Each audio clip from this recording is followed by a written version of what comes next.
Hello hi the Toraskar डायरीजमध्ये आपलं स्वागत आहे. तर मी आज इथे बनवते आहे चिकन बिर्याणी. मी इथे 1 किलो बासमती तांदळाबरोबर अर्धा किलो चिकन घेतलेलं आहे. आणि आता बघूया साहित्य. टोमॅटो, कांदा, मोठा चिरलेला कांदा, ओली मिरची, पुदिना, कोथिंबीर, लसूण, आलं आणि एक मीडियम आकाराचा बटाटा. आता मी इथे पुदिना आणि कोथिंबीर आणि मिरचीचं वाटप केलेलं आहे. थोडं आलं आणि लसूण घातलेली आहे आणि ते वाटप मी थोडीशी मसाला त्याच्यातला चिकनला लावून अर्ध्या तासासाठी ठेवलेलं आहे. आता मी इथे तांदूळ पण भिजवून ठेवलेले आहेत थोडा वेळ. आत्ता मी इथे जो उभा चिरलेला कांदा आहे त्याला थोडंसं मीठ लावून आपण बाजूला ठेवायचा, जेणेकरून तो नरम होतो आणि पटकन भाजून येतो. मी आता तेलात कांदा घातलेला आहे भाजण्यासाठी. हा कांदा लालसर झाला पाहिजे, एवढा चांगला भाजून घ्यायचा चांगला. आणि ह्याच तेलामध्ये आपण बिर्याणी पण करणार आहोत. तुम्ही बघू शकता मी खूप कमी प्रमाणात तेल वापरलेलं आहे इथे, कारण ह्याच्यातच मी कांदा भाजून राहिलेल्या तेलातच बिर्याणी करणार आहे, परत तेल वापरणार नाही आहे दुसरं. अशा प्रकारे हा कांदा भाजून घ्यायचा. आता दुसरा राहिलेला कांदा मी परत भाजून तेलात घातलेला आहे.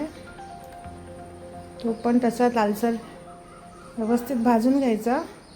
हा बघा कांदा तयार झालेला आहे. राहिलेल्या तेलातच मी आता माझा मसाला वाटलेला होता, कोथिंबीर, पुदिना, हिरवी मिरचीचा, तो मी घातलेला आहे. तो चांगला परतून घ्यायचा आतमध्ये. त्याचं हिरवटपणा चांगला गेला पाहिजे. एवढंच आहे की करपायला नाही द्यायचा, कंटिन्यू फ्राय करत राहायचं, आपण हलवत राहायचं चमचा. त्याच्यानंतर मी इथे मॅगी क्यूब घेतलेली आहे एक चिकन मसाल्याची. मी इथे फक्त एकच वापरलेली आहे, कारण तसा पण मी आता इथे बाहेरचा मसाला वापरणार नाही आहे. चिकन मसाला बी असा काय ते मार्केटमधला भेटतो तो. त्याच्यानंतर मी याच्यामध्ये आता हे घातलेलं आहे कांदा, टोमॅटो. तो परतून झाल्यानंतर मी 2 मिनटानंतर मी इथे हिरवी मिरची उभी चिरलेली घातली आहे. हे चांगलं मी मिश्रण परतून घेणार. हे कंटिन्यू मध्ये मध्ये मिक्स करत राहायचं, जेणेकरून आपला मसाला आहे ना तो चांगला मिळून येणार. हे बघा अशा प्रकारे मी हा चांगलं व्यवस्थित मिक्स करून घेते आहे. आता मी ह्याच्यामध्ये आपला मालवणी मसाला घालणार आहे. इथे मी 3 चमचे मालवणी मसाला घातला आहे आपला घरगुती. ह्याच्यात मी बिलकुल बाहेरचा मसाला वापरत नाही आहे. आणि हळद घातली आहे. हळद घातल्यानंतर थोडा गरम मसाला घालायचा आणि चांगलं हे परत शिजवून घ्यायचं. याला तेल सुटणार, तेल सुटेपर्यंत थोडं असं कंटिन्यू हे फिरवत राहायचं. हे बघा हे असं चांगलं माझं मिश्रण झालेलं आहे. ह्याच्यामध्ये मी आता चांगली अर्धी वाटी आहे ना दही घालायचं आहे. आत्ता ह्या पावसाळ्यामुळे मी दही लावत नाही आहे, कारण आता बऱ्यापैकी दही कमी खाल्लं जातं. त्याच्यामुळे मार्केटमधून दही आणलेलं आहे, त्याच्यातलं अर्धी वाटी मी घातलेली आहे इथे आता, कारण ती मग ग्रेव्ही चांगली होते. हे परत 2 मिनटं परत शिजवून घ्यायचं. हे शिजून झालं आपलं व्यवस्थित की मग मी याच्यामध्ये आता चिकन घालणार आहे, जे मी मसाला लावून ठेवलेला होता, पुदिना आणि याची मसाला केलेला तो. आता मी हे ह्याच्यात बरोबर बटाटा कापलेला आहे तो पण घालून घ्यायचा. आणि हे चांगलं मिश्रण सगळं व्यवस्थित उकळून घ्यायचं आहे. आता आपल्याला हे चांगलं 5 मिनटासाठी व्यवस्थित झाकण मारायचं आणि चांगलं शिजायला द्यायचं आहे. हे चांगलं शिजून ताटावर पाणी घालून व्यवस्थित 7-8 मिनटं तरी शिजवायला द्यायचं आहे. हे बघा दुसऱ्या साईडला मी इथे पाणी गरम करून ठेवलेलं आहे, त्याच्यामध्ये मी खडे मसाला घातलेले आहेत आणि आता तांदूळ शिजत घातलेले आहेत. आता मी हा मसाला रेडी झाल्यानंतर मी लगेच त्याच्यामध्ये फक्त 80%, 20% आपला हे तांदूळ शिजून घ्यायचा आणि 80% पोहे ठेवायचा आहे कच्चा. आणि आता मी याच्यावर लेहर लावते.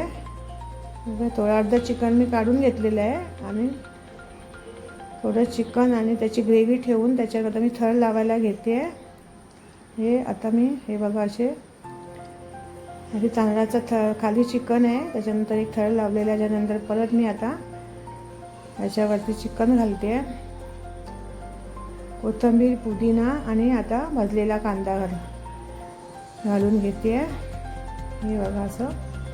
परत मी ना तेल वापरलेलं आहे ना तुपाचा पण वापर केलेला आहे इथे.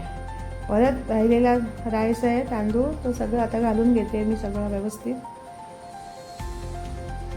सगळं याच्यावर तांदूळ व्यवस्थित पसरून घ्यायचं आहे आणि सेम परत कोथिंबीर, पुदिना आणि भाजलेला कांदा होता तो राहिलेला सगळा व्यवस्थित त्याच्यावर